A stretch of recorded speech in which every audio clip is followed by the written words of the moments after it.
베드로전서 2장 1절, 사모님 좀 앞에 나오시 찬송 좀 한번 더 드리려고 합니다.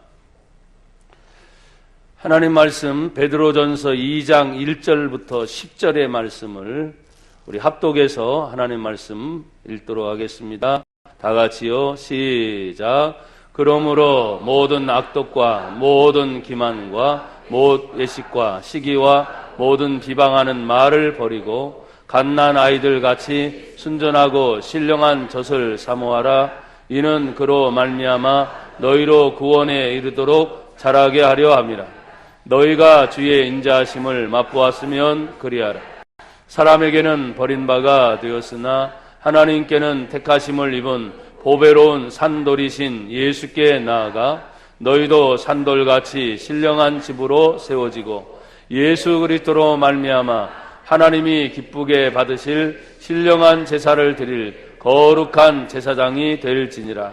성경에 기록되었으되 보라 내가 택한 보배로운 모퉁이 돌을 시온에 두노니 그를 믿는 자는 부끄러움을 당하지 아니하리라 하였으니 그러므로 믿는 너희에게는 보배이나 믿지 아니하는 자에게는 건축자들이 버린 그 돌이 모퉁이의 머릿돌이 되고 또한 부딪히는 돌과 걸려 넘어지게 하는 바위가 되었다 하였느니라. 그들이 말씀을 순종하지 아니하므로 넘어지나니 이는 그들을 이렇게 정하신 것이라. 그러나 너희는 택하신 족속이요 왕같은 제사장들이요 거룩한 나라요 그의 소유가 된 백성이니 이는 너희를 어두운 데서 불러내어 그의 기이한 빛에 들어가게 하신 이의 아름다운 덕을 선포하게 하려 하심이라.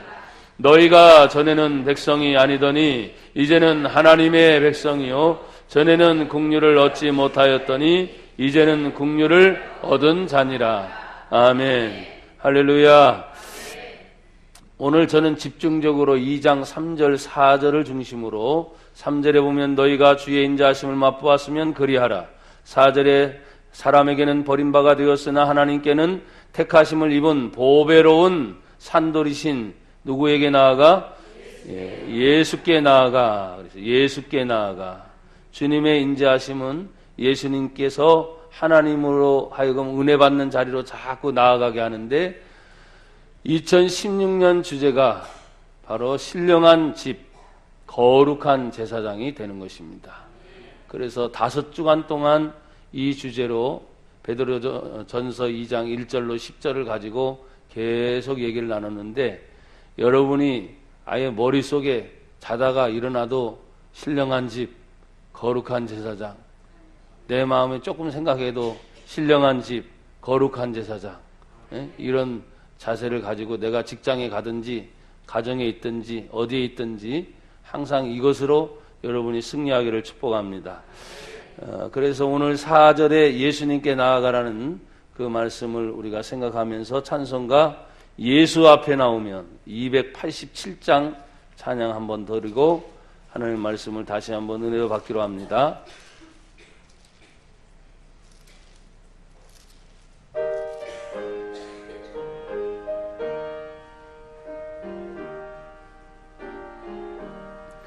예수 앞에 나오면 모든 삶 받으며 주의 품에 안기어 편해지리라.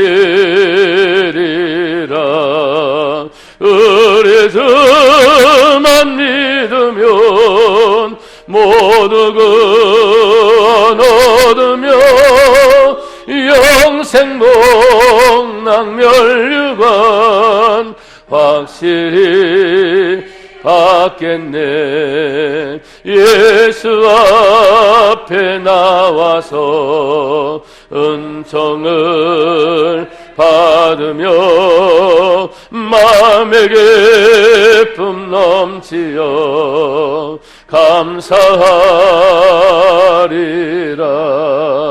우리 주만 믿으면 모두 구원 얻으며 영생 복락멸류관 확실히 받겠네. 받겠네. 예수 앞에 설 때에 흰 옷을 입으며 밝고 빛난 내 집에 길이 살리.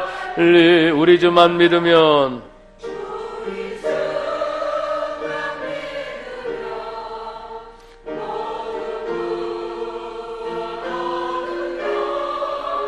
영생 목낭멸관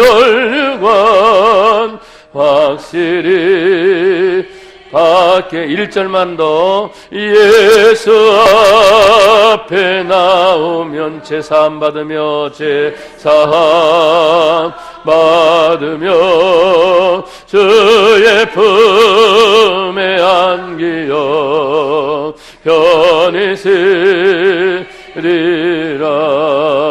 우리 주만 믿으면 모두 구원 얻으며 영생 목낭멸관 확실히 후련만 우리 주만 믿으면 우리 주만 믿으면 모두 구원 얻으며 영생 목낭멸관 확실히 받겠네. 할렐루야.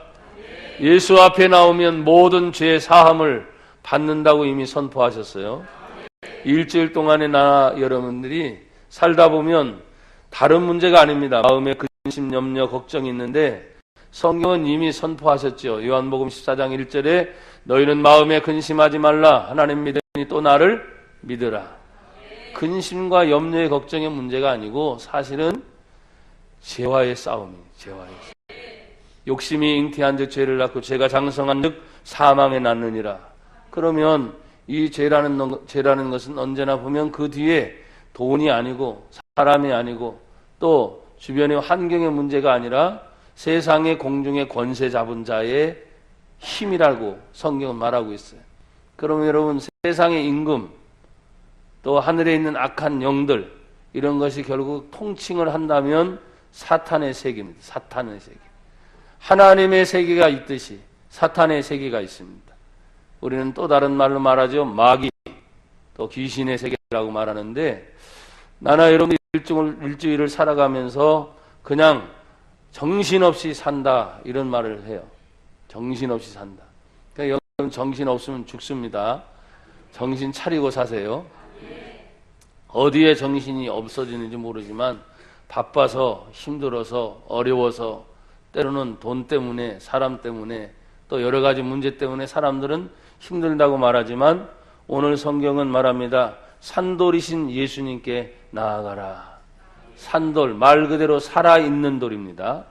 그것을 다시 우리가 의역을 하면은 생명을 주는 돌이신 예수님 앞에 나아가라.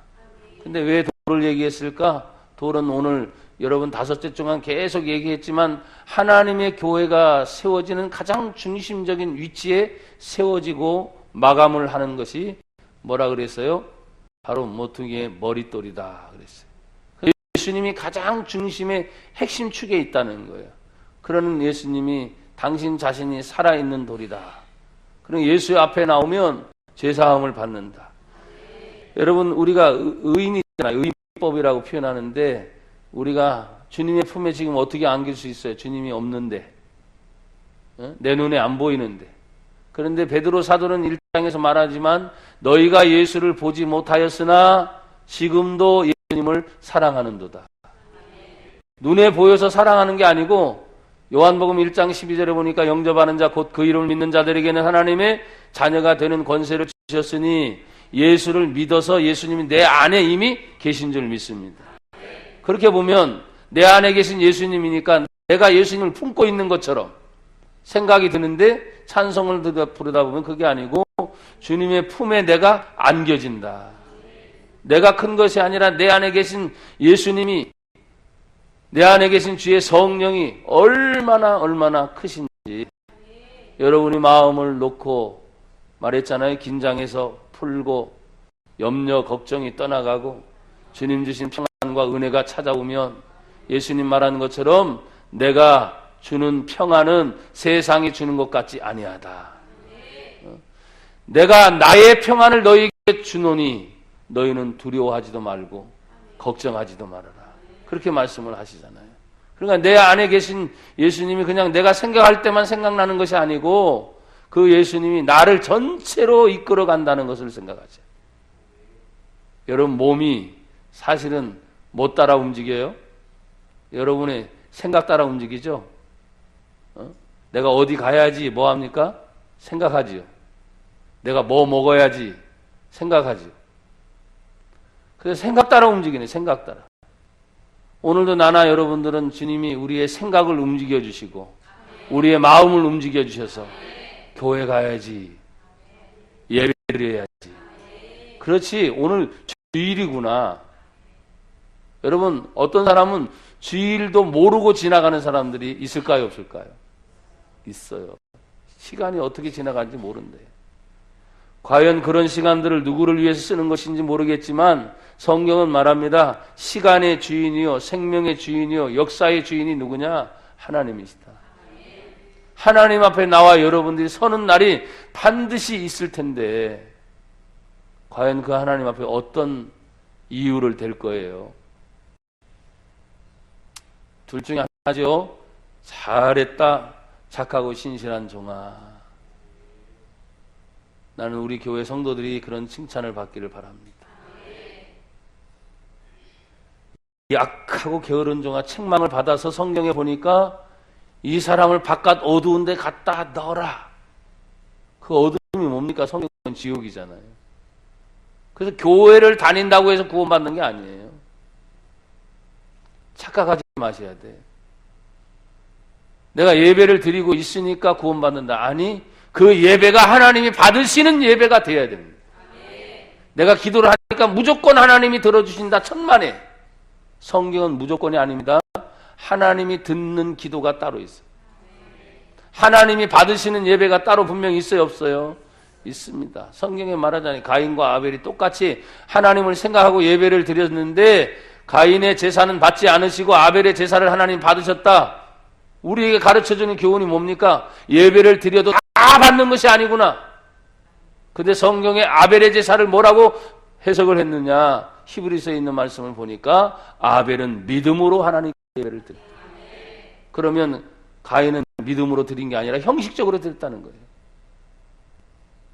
오늘 이 시간 예배를 드리는 우리도 마찬가지입니다. 그냥 때가 됐으니까 나와서 형식적으로 만약에 드린다면 이 예배가 내 몸이 여기에 있으나 하나님이 받으시는 예배는 아니라고 저는 생각합니다.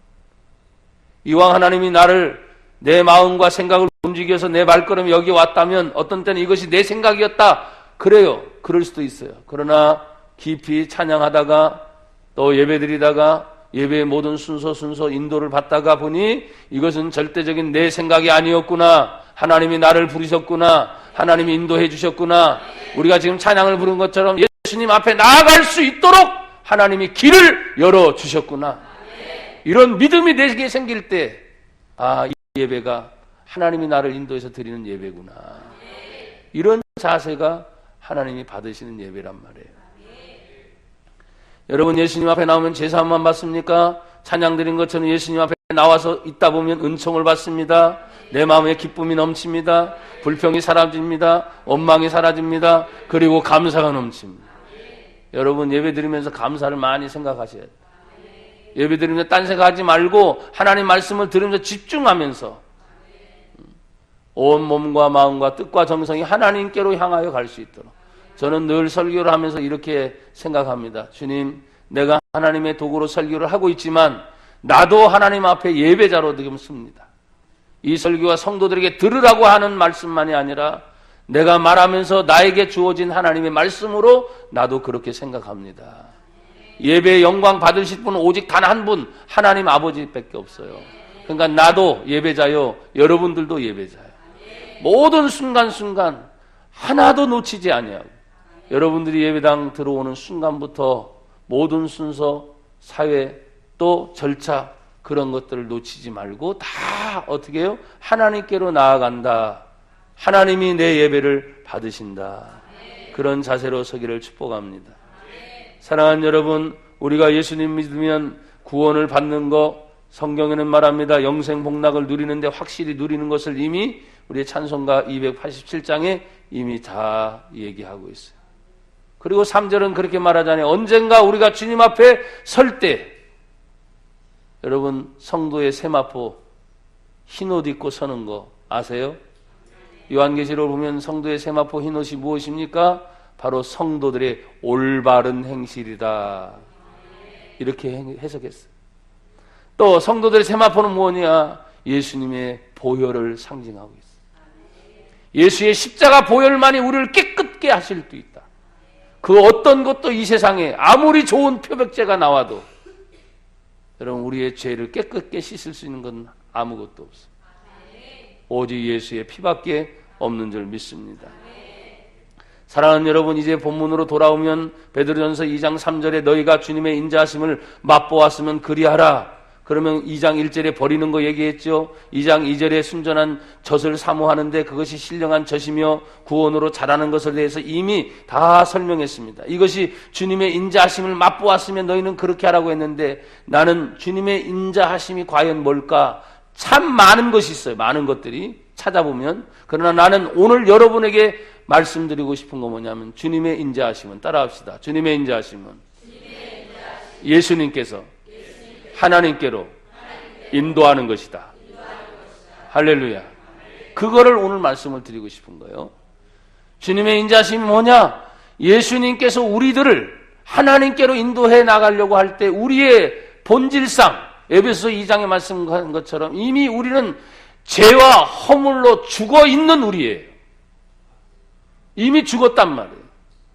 그 죽은 사람들을, 죄로 인해 죽은 사람들을 다시 살리려면 예수님의 방법이 있어야 될 거 아니에요. 그것이 바로 십자가의 사건이에요. 피 흘리는 사건이고 고난 받으시는 사건이에요. 여러분, 그 아픈 사람을 살리기 위해서 당신이 대신 아파주시는 거예요. 죽은 사람을 살리기 위해서 당신이 대신 죽어서 생명으로 살리는 것. 그러니까 예수님이 나와 여러분들을 하나님께로 그냥 인도하는 것이 그냥 하나님이 그래 인도한다 그런 과정만이 있는 것이 아니라 하나님께로 나아가기 위해서는 하나님이 너무나 거룩한 분이고 하나님이 너무나 깨끗한 분이고 하나님이 너무나 완전한 분이고 하나님 앞에 설 수 없는 우리들의 존재를 예수님이 그렇게 끌고 가기까지 인도하시는 것이 쉽냐 이 말이에요. 나나 여러분들은 예수를 믿었기 때문에 구원받았습니다. 할렐루야. 감사하지 당연히요. 너무나 간단하지 않습니까? 영접하는 자 곧 그 이름을 믿는 자들이 하나님의 자녀가 되는 권세를 주셨으니 그냥 예수 믿으면 구원받는다. 얼마나 좋아요. 여러분 예수 믿습니까? 그 예수님이 어디 계시다고요? 내 안에 계세요. 저는 설교하다가 종종 물으니까 우리 성도들은 대답들을 잘해요. 그러나 다른 곳에서 부흥회 하다 보면 사람들이 생각하더라고. 내가 묻는데 뭘 생각해? 구원받았냐고 묻는데 뭘 생각해? 구원의 확신은 여러분 항상 변함없이 있어야 될 줄로 믿습니다. 왜냐? 예수님이 나를 한번 사랑하면 예수님의 사랑은 어제나 오늘이나 영원토록 변함없이 동일하시기 때문이에요. 여러분이 심지어 예수를 믿고 나서 죄를 설사 범했다 할지라도 그 주님이 여러분들을 사랑하지 않는 게 아니에요. 사랑하셔요. 근데 그 죄에 대한 값이 회개를 통해서 아픔도 있고 상처도 있고 그 나름대로의 고통의 순간을 맛봐야 돼. 그러니까 끊임없이 죄와의 싸움에서 죄를 지면 내가 그렇게 어려움을 당하니까 죄를 짓지 않으려고 몸부림을 치는 거예요. 돈과의 전쟁이 아닙니다. 물질과의 전쟁이 아닙니다. 학생들은 학업과의 전쟁이 아니고 젊은 청년의 앞날의 진로의 문제가 내가 어떻게 될까 천만에 그런 문제가 아니고 죄와의 싸움인 걸 알아야 돼요. 사랑하는 여러분, 오늘 본문엔 분명히 주님의 인자하심을 맛보았으면 너희가 그렇게 하라 이렇게 말씀하시면서 주님의 인도하심이 우리를 어떻게 인도하셨느냐 이미 9절에 설명을 했지요. 너희는 이미 그분의 백성이 되었는데 너희를 어두운 데서 불러내었다. 그분의 기이한 빛에 들어가게 하셨다. 나는 어둠의 존재가 아니라 빛이 되었다는 것입니다. 제가 오늘 새벽에도 이런 설교를 했습니다. 사람들은 이렇게 말합니다. 주님, 내가 세상에서 인정받게 해주세요. 그러나 잠시 멈추고 생각해보면 그 내용이 아닙니다. 여러분, 세상에서 우리가 인정받는 게 아니고 세상에 그냥 빛으로 드러내는 겁니다. 세상으로부터 인정받으려면 예수님을 믿는 것에 대해서 여러분 핍박을 받거든요. 그러니까 인정받는 게 아니고 세상은 이미 어두웠어요. 이미 부패해요. 여러분, 이 세상이 어두우니까 주여 제발 세상을 밝히게 해달라고. 내용은 그럴싸한데 거기에 누가 빠졌습니까? 예수님이 하신 말씀 중에 네가 세상에 비치지 않냐, 네가 가정에 비치지 않느냐, 네 자신 스스로가 비치지 않느냐. 그러면 여러분 보세요. 아무리 어두운 곳에 조그만 빛이 가도 그 주변은 환해야 안 해? 환해지는 거야. 그러니까 주님, 이 어두움을 얘기하지 말고 네가 빛으로 그곳에 가라 이 말이에요. 내가 어디에 있든지 빛으로 가면 그 어두움의 존재는 더 이상 거기에 어둡지가 않습니다. 인정받는 것이 아니라 빛으로 여러분 자신을 드러내는 것을 얘기하고 있어요. 이미 하나님의 인도는 어두운 데서부터 귀한 하나님의 빛의 세계로 들어가게 하셨다고 성경에 말씀하고 있는 것이에요. 여러분, 그래서 예배는 어두움의 세계가 아닙니다.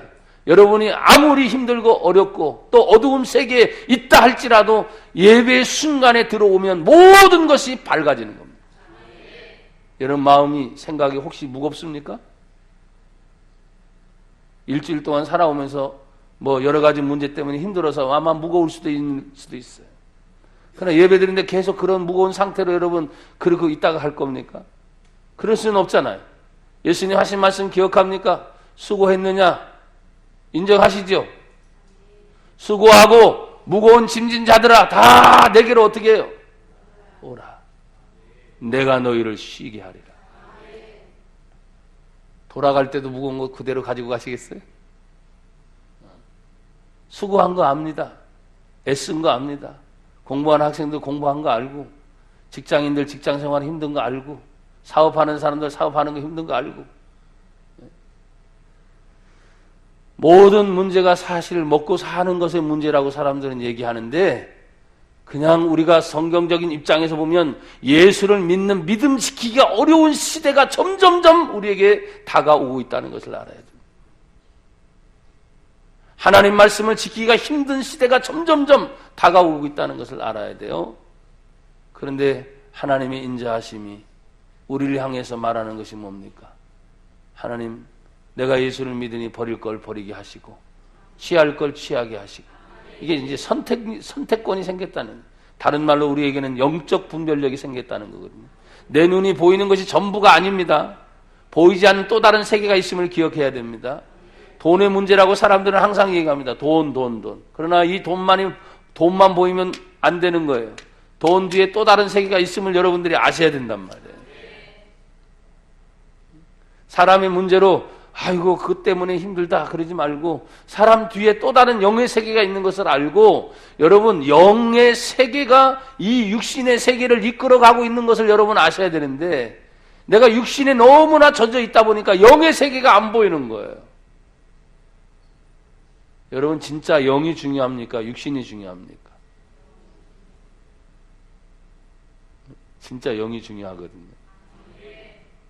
우리 육신은 내 영이 지금 있는 한 존재하는 거예요. 내 영을 하나님이 어느 순간 불어낼 때 이 육신 덩어리는 죄송하지만 아무것도 아닌 거예요. 죄송합니다 이런 표현을 써서 그냥 고기 덩어리. 아무리 비싼 거 여기다 걸치고 있고, 아무리 예쁜 거 많이 바르고, 아무리 비싼 거 끼어 차고 다니고, 타고 다니고, 입고 다니고, 어떻게 표현을 하든지 간에 여러분의 영혼의 호흡이 주님이 쑥 불러내는 순간 아무것도 아니에요. 그래서 살리는 것은 영이니 육은 무익하니라. 내가 너희에게 이르는 말, 하나님의 말씀이 영이요 생명이다. 내 영이 살면 육체를 꾸미고 있는 것도 다시 봅니다. 내가 과연 이 육체를 꾸미는 것이 하나님을 위해서 꾸미는 것인가? 세상 사람들에게 잘 보이기 위해서 꾸미는 것인가? 내가 먹고 있는 것이 내 영과 하나님의 영광을 위해서 하는 것인가? 아니면 내 육신이 나의 모든 것을 위해서만 살 것인가? 저는 여러분 주일 설교이기 때문에 그러지 못하지만 부흥회 가서도 가끔 그런 얘기를 합니다. 왜 실컷 먹어놓고 돈 들이면서 또 살을 빼냐고. 처음부터 먹지 말지. 처음부터 절제하지. 처음부터 자기를 잘 관리하지. 우리나라 대한민국 사람들이 얼마나 이 유행에 민감한지. 다른 사람들이 뭐 했다면 나도 기필코 그걸 사야 돼. 다른 사람 뭐 했다면 나도 그걸 해야 돼. 근데 도리어 내가 그것을 리드할 수 있는 것은 아닌가. 유행이 얼마나 빨리 지나가는지 알잖아요, 여러분. 오늘 성경은 우리에게 다시 한번 말합니다. 하나님의 인자하심이 우리에게 그렇게 인도하셨을 때 성경은 말하지요. 사람에게는 자꾸 버림바가 돼요. 왜? 세상과 하나님의 세계가 맞지 않기 때문에. 그래서 예수님은 이 땅에 오셔서 3가지 사역을 하셨습니다. 아시죠? 하나님의 나라를 전파하셨습니다. 성경의 말씀을 가르치셨습니다. 병든 자가 있으면 치유하셨습니다. 귀신 들린 자가 있으면 귀신을 쫓아내 주셨습니다. 그러니까 그 모든 사역을 하시면서도 사람들은 그때뿐이잖아요. 야, 새로운 교훈이구나. 권세 있는 교훈이구나. 예수님만 따라다니면 문제가 해결되겠구나. 그런데 예수님이 하면 할수록 세상에 대한 얘기를 안 하거든요. 뭔가 있어서 가봤는데 땅에 대한 얘기는 안 하고 예수님 자꾸 하늘에 대한 얘기를 하니까 그들의 기대치가 무너지기 시작하는 것입니다. 여러분, 우리는 어디에 쌓아야 된다고요? 하늘에 쌓고 있나요?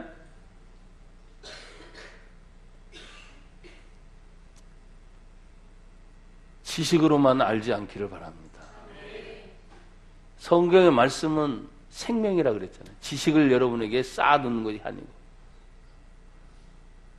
우리가 하나님의 말씀을 이렇게 읽고 듣고 배우다 보면, 야, 내가 정말 세상과 맞지 않는 삶을 성경에서는 요구하고 있구나. 세상에 나가면 전부 땅 얘기잖아요. 땅 얘기.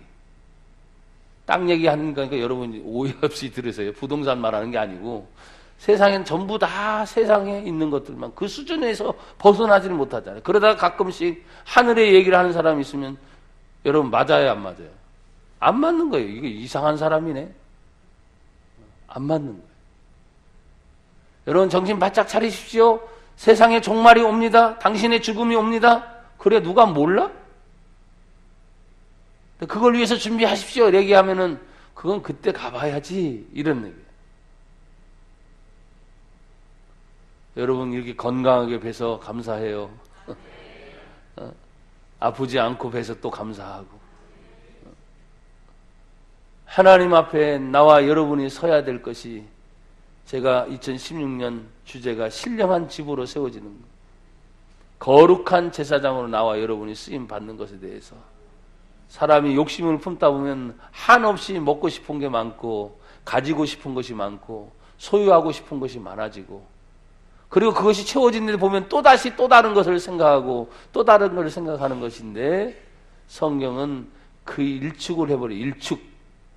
한마디로 먹든지 마시든지 무엇을 하든지 다 하나님의 영광을 위해서 하라.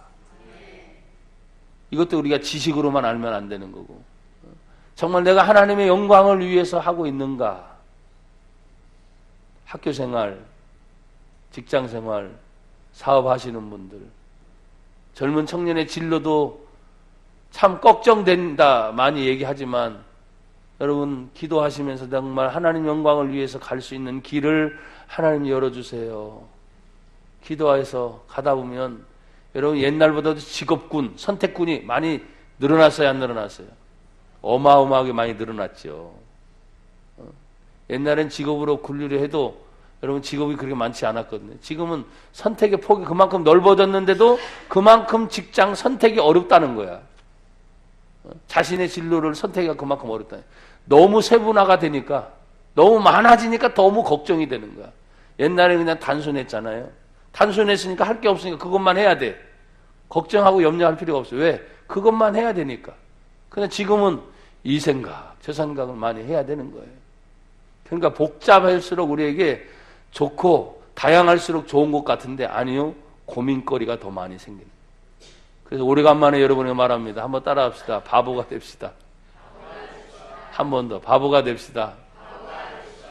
그 말이 뭐냐면 단순해지게 됩니다. 단순해져. 예수 믿는 거 복잡한 게 아닙니다. 단순한 겁니다. 성경 복잡하게 들어가면 힘들어집니다. 단순합니다. 여러분, 하나님이 우리들에게 복잡하고 힘들고 어렵게 말씀하셨겠어요? 그게 아니야. 최소한 내가 아버지로서 자녀들에게 얘기할 때 무슨 쩍쩍쩍쩍 무슨 논 여러분 이렇게 하면 애가 알아듣겠어요? 그냥 간단한 거야. 알아듣기 쉽게.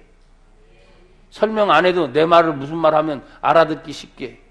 그렇게 돼야 소통이 일어나는 거예요. 물론 성경을 제가 학적으로 말하지 말라는 건 아니에요. 우리가 신앙생활을 할 때 내가 기본적으로 이 성경을 읽어도 충분히 하나님의 뜻을 알 수 있도록 하나님이 우리에게 주셨다 이 말이에요. 하실 수 있도록 여러분들이 그 말 따라 순종할 수 있도록 어려운 것이 아니라는 거죠. 그만큼 단순하고 또 분명하고 확실하게 하나님이 우리에게 주셨다면 여러분 보십시오. 예수님께 나아가는 것도 사람들에게는 버림바가 되었으나 하나님께는 택하심을 입은 보배로운 산돌이신 예수께 나아가려면 사람으로부터 세상으로부터는 인정받으려 생각하지 말고 아예 버림받은 사람처럼 취급당하는 거예요. 그래서 마음 아파할 필요가 없어. 나를 인정해주지 못한다고 괴로워할 필요가 없어. 왜? 성경 보니까 예수님도 세상으로 보는 버림당했어. 예수님도 사람들에게는 버림당했어. 여러분 아시잖아요. 아까 말한 것처럼 예수님이 그런 은혜를 베풀 땐 사람들이 막 쫓아오잖아. 그러나 십자가 앞에서 예수님을 따른 사람이 단 한 사람도 있어요? 없는 거야. 살리는 일에는 막 동참하는 건 나중에 예수님 죽는 자리로 가니까 단 한 사람도 수석 베드로조차도 예수님을 부인하고 도망가는 그런 신세가 됐단 말이에요. 그렇지만 하나님은 예수님을 끝까지 붙잡아 주시고 함께 해주셨던 것처럼 여러분 끝까지 우리와 함께 하시는 분이 하나님이신 줄 믿습니다. 여러분 이 산돌이신 예수님께 나아갈 수 있는 방법이 그럼 무엇일까? 오늘 베드로에서만 찾으면 우리가 주님 앞에 나아갈 수 있는 유일한 방법이 주님 앞에 흘리신 그분의 거룩한 보혈의 피인데 오늘 베드로전서 1장 18절에 이렇게 말씀하고 계세요. 같이 한번 보세요. 베드로전서 1장 18절 시작. 너희가 알거니와 너희 조상이 물려준 헛된 행실에서 대속함을 받은 것은 은이나 금같이 없어질 것으로 된 것이 아니요 오직 흠없고 점없는 어린 양 같은 그리스도의 보배로운 피로 된 것이라. 할렐루야. 은과 금, 물질의 세계죠. 조상적부터 내려오는 그런 것 아니라는 거예요. 물질의 세계도 아니라는 거예요. 오직 예수님 앞에 나올 수 있는 방법은 당신이 피 흘려 새롭게 한 길, 피 흘려 그 길을 만들어 놓은 길, 그것으로 인도해야만 아버지께로 갈 수 있습니까? 절대로 교회 안에서 돈 때문에 천만에 안 됩니다. 명예 때문에 안 됩니다. 사람들은 얘기합니다. 크고 작은 거, 많고 적은 거 아닙니다. 성경은 오직 흠없고 점없는 어린 양 같은 그리스도의 보배로운 피로 우리가 구속함을 입었느니라. 그래서 교회 안에 와서는 예수 얘기를 해야 될 수밖에 없어요. 그 예수님의 은총을 입으니 나와 여러분들이 늘 말했잖아요. 감사해서 봉사하고 감사해서 헌신하고 감사해서 희생하고 감사해서. 왜? 이런 은혜를 알기 이전에는 마땅히 하나님께로 나아갈 수 있는 길이 없었는데 오늘 주님이 우리를 향해서 흘려주신 그분의 거룩한 보혈의 피로 구원을 받게 되었다. 여러분 2장 그 뒤를 또 보세요. 그러면 2장 20절 21절에 보면 죄가 있어 매를 맞고 참으면 무슨 칭찬이 있으랴. 그러나 선을 행함으로 고난을 받고 참으면 이는 하나님 앞에 아름다우니라. 이를 위하여 너희가 부르심을 받았으니. 자, 읽으세요. 그리스도도. 시작. 그리스도도 너희를 위하여 고난을 받으사 너희에게 본을 끼쳐 그 자취를 따라오게 하려 하셨느니라. 할렐루야. 예수님 앞에 나아갈 수 있는 길이 예수님이 흘리신 보혈입니다. 예수님이 겪으신 고난입니다. 그 고난을 향해 나아가는 것입니다. 여러분, 죄송합니다. 우리가 하나님 앞에 복을 구하는 것들 참 많아요. 잘못된 것이 아닙니다. 그러나 가장 귀한 것이 생명의 구원을 받았습니다. 예수님을 얻었습니다. 예수님의 생명을 얻었습니다.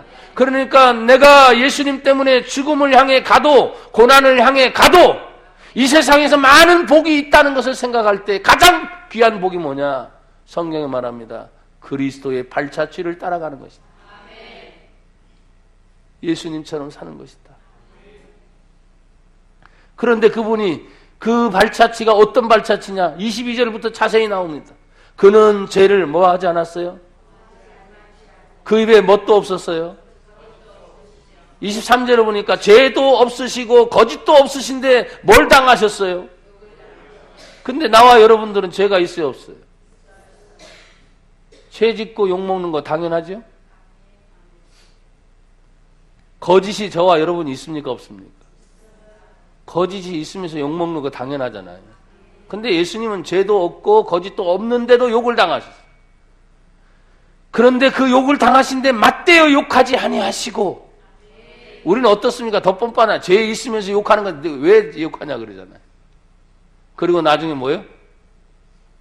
증거를 갖다 대면 깨갱하고.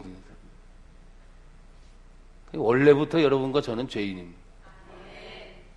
죄송하지만 진실? 아니요. 그 진실을 모면하기 위해서 거짓말할 때가 얼마나 많은지 몰라요. 그래서 어떤 때는 말을 하면 할수록 더해지는 거짓말들이 우리들에게 많아요. 그래서 말을 아껴야 될 때가 참 많아요. 근데 예수님은 그런 상황에도 욕을 당하시네 맞대어 욕하지 아니하시고. 여러분, 오늘날 어떻습니까? 교회 다니는 우리 성도들뿐만 아니라 밖의 세상은 더 하잖아요. 근데 바깥 세상이 우리를 향해서 기대하고 있었는데 바깥이나 교회나 똑같다 이렇게 얘기하고 있는 거예요. 지금 예수를 믿는지 안 믿는지, 하나님을 믿는지 안 믿는지, 믿는 사람이나 안 믿는 사람 다 똑같다고 지금 얘기를 하고 있어요. 그러니까 힘들어지는 거야. 23절에 다시 보십시오. 욕을 당하시되 맞대 욕하지 아니하고. 뭘 또 당하셨어요? 고난을 당하셨어요. 근데 뭐 하지 않았어요? 여러분, 어려움 당하면 너 두고 봐. 나중에. 예수님 이러지 않았다는 거죠. 오늘날로 표현하면 너희들 나 이렇게 대했어? 두고 봐. 나보다 더 어려워질 거야? 이게 위협이잖아요. 우리는 그러잖아요. 근데 예수님 그러지 않습니다. 고난을 당하되 위협하지 아니하시고, 예수님이 능히 그러한 재판의 능력이 있음에도 불구하고, 그러한 능력이 있음에도 불구하고 오직 공의로 심판하시는 이 하나님께 모든 걸 맡겼다는 거예요. 너희 모든 염려를 주께 맡겨버려라. 그 말씀이 그래서 나올 수 있는 거예요. 여러분 주님께 맡겼습니까? 자신들이 점점 또 없어지죠? 주님께 맡겼냐고요? 여러분의 일생을 맡겼습니까? 여러분 시간을 맡겼습니까? 대답 못하는 사람이 참으로 많네요. 우리가 주님 앞에 모든 걸 맡기고 나간다는 것이 쉽지 않은 거예요. 그러나 여러분 보십시오. 아예 맡기면 그것처럼 쉬운 일이 없어요. 왜? 내가 내 인생이 아니라 주님이 나를 책임져 주고 하시기 때문에. 그러면서 친히 24절에 나무에 달려 그 몸으로 우리의 죄를 담당하셨습니다. 이는 우리로 죄에 대하여 죽고 의에 대하여 살게 하려 하십니다. 그가 채찍에 맞음으로 너희는 나음을 얻었나니. 얼마나 수치고 얼마나 아픔이고 얼마나 큰 고통인지. 오늘날 성도들이 조금만 아파도 난리법석입니다. 상처받았다, 뭐 문제가 생겼다. 그러니 우리가 예수님에 따라가서 그 예수님 앞에 서서 하나님의 은혜를 구하는 것조차 어떤 때는 죄송해요, 너무나 뻔뻔스러울 때가 한두 번이 아닌 거야. 근데 그럴 수밖에 없어. 우리가 죄인인 인간이기 때문에. 주님의 은혜가 아니면 한순간도 살 수 없습니다. 이렇게 뻔뻔하지만 다시 주님 앞에 나와서 내가 하나님의 은혜를 구합니다. 양심의 가책을 느끼고 신앙의 양심을 그 속에서 느낀다면 아직도 그 사람의 영은 살아있는 거예요. 그런데 그렇게 얘기해도 여러분, 신앙의 양심의 화인을 맞은 사람이 있잖아요. 깨닫지를 못하고 설교의 말씀을 들으면서 치네, 나를 향해 치네. 내가 여러분을 왜 칩니까? 왜 쳐? 사랑하는 성도들인데, 눈에 넣어도 아프지 않을 성도들인데 왜 할 일 없이 여러분을 치겠어요? 그게 아니니. 성경을 읽다 보니까, 바르게 하다 보니까, 여러분, 바르게 얘기하니까 바르지 못한 사람들은 치게 받아요. 그게 채찍이 되는 거예요.